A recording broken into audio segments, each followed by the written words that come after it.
ازيكم يا حلوين؟ عاملين ايه؟ يا رب كلكم تكونوا بخير.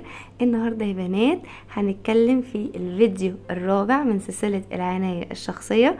النهاردة هنتكلم عن 10 اسرار للبنات الحلوة اللي بتكون واثقة من نفسها وبتكون ريحتها قمر، وتبقى كده ماشية في الشارع وتقولي نفسي اكون البنوتة دي، او نفسي اتكلم زيها، او نفسي اكون الشخصية دي، او نفسي اكون واثقة في نفسي كده، او نفسي اكون ريحتي حلوة كده او انيقة كده. النهارده بقى هنتكلم في كل الاسرار دي، فروحي بقى هاتي ورقه وقلم وحاجه دافيه تشربيها ويلا بينا نبدا على طول. بس يا بنات قبل ما نبدا حابه انبه على حاجه مهمه، ان يا بنات مفيش بنوته حلوه وبنوته وحشه.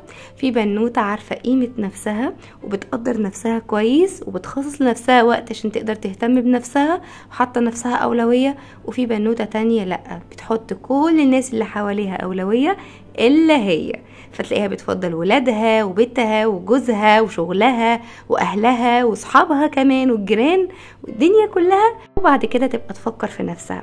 فمهم جدا يا بنات ان احنا نقدر قيمة نفسينا، علشان احنا كلنا امارات ومفيش ولا واحدة فينا وحشة ابدا، بس في بنوتة بتقدر نفسها وفي بنوتة تانية ما بتقدرش نفسها. واول بقى سر معانا من الاسرار علشان تكوني حلوة، انك تكوني رايقة. وعمرك ما هتكوني رايقة من غير ما تكوني اتعلمتي ان لازم في حياتك ورقة وقلم. ورقة وقلم يعني تخططي لمهامك الشهرية، تخططي لمهامك الأسبوعية، تخططي ليومك، وتعرفي ايه أولوياتك، وتخصصي لنفسك وقت علشان تقدري تهتمي بنفسك. فانت لازم تعرفي ايه المهام اللي وراكي، ايه اللي وراكي النهارده تعمليه، امتى هتقعدي مع نفسك عشان تكوني رايقه وتقدري تهتمي بنفسك وتديها حقها. فده اول سر من اسرار البنات الحلوه، هي انها بتكون رايقه ومنظمه ومرتبه. وتاني سر يا بنات علشان تكوني حلوة، لازم تكون نفسيتك كويسة.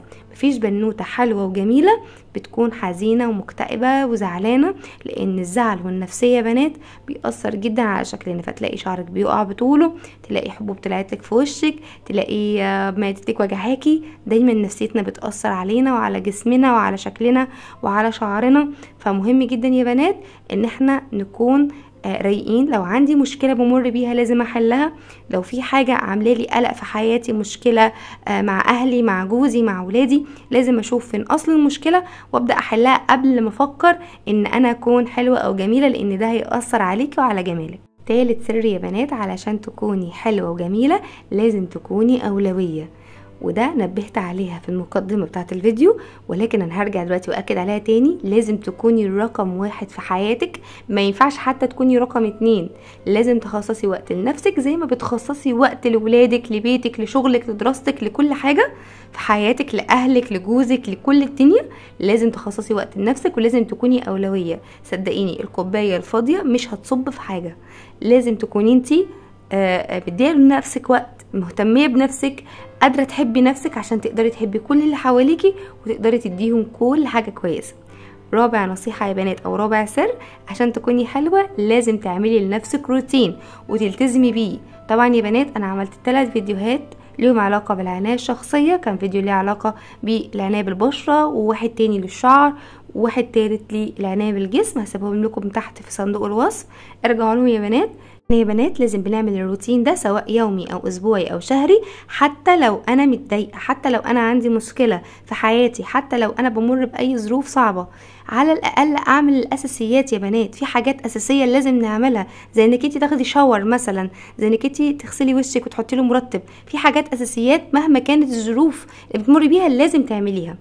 خامس سر من الاسرار الجمال علشان تكوني حلوة، لازم تهتمي بصحتك، اكل صحي، تاخدي الفيتامينز بتاعتك، وتشربي ميه كويس. لانك انت مهما ما اهتميتي من بره وانت عندك نقص معادن، عندك نقص في الحديد، في الزنك، في فيتامين د، هتلاقي نفسك مش بتخسي. لو عايزه تخسي هتلاقي نفسك شعرك بيقع لو انت عندك نقص في الزنك او في الحديد.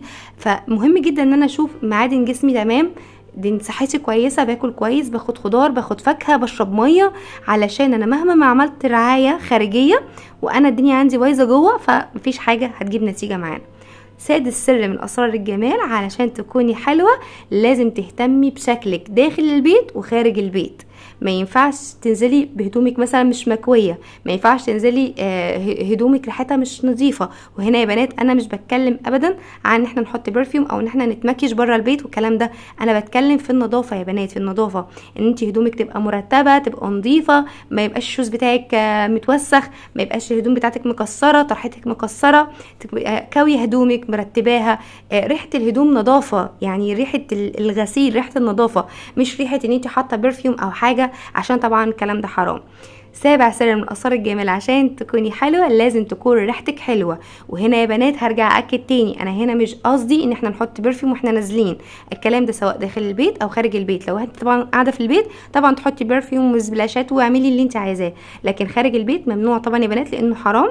ولكن هنا انا بتكلم عن ريحه الفم، يعني لازم تغسلي اسنانك، ما ينفعش تتكلمي مع حد وريحه بقك مش حلوه. ريحه العرق مثلا لازم تحطي ديودرنت تكون مناسبه ليكي وتكون طبيه علشان ريحه العرق.